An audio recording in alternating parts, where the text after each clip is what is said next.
Happy Friday, everybody. And today what I want to talk to you about is self-judgment, which is something that is super pervasive for all of us. It's that nagging voice inside your head that's saying, oh, you should do it this way, or you didn't do this properly, or you didn't do it right, or you're not good enough to be doing what you want to do.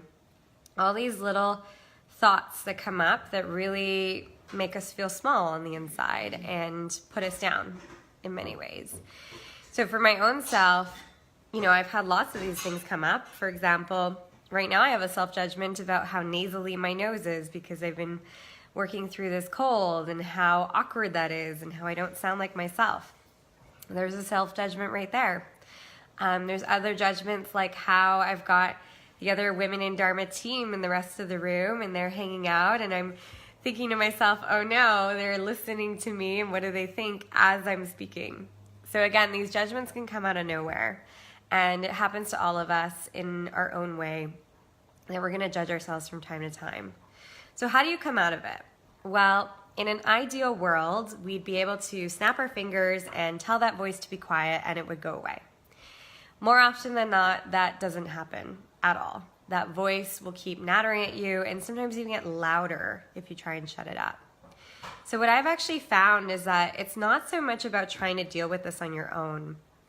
Instead, if you deal with it through your own support group, those people that you really love in your life that are there to hold your hand and encourage you and be there for you during some of these tough times, that's one of your best bets. So I'll give you an example of this. One of the projects I'm working on right now that I'm excited is going to launch soon is that I've been journaling and writing a memoir on my pregnancy journey. So I'm actually going to be launching a book in December on this whole journey.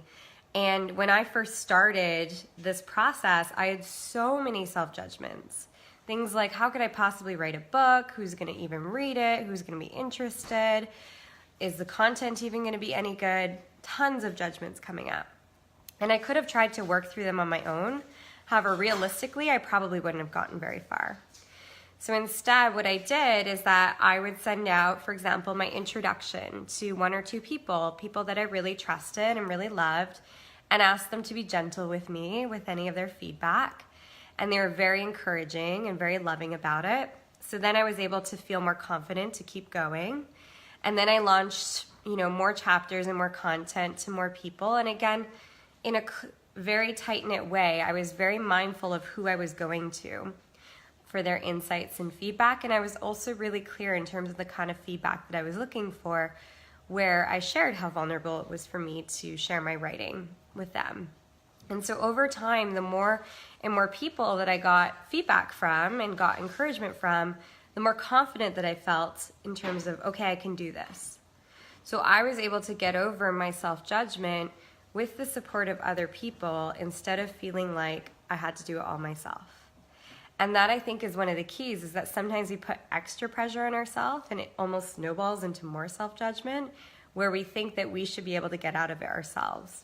Well, our loved ones are in our life for a reason, and especially if you cultivate those group of close connections to you that are really there to support you and encourage you through what you're going through, you can open up more and more and more into what it is that you want to do and release that self-judgment at the same time. So that's my video for today. I wish you all a fantastic weekend, and I will be back tomorrow with the next video. Take care, everybody. Bye.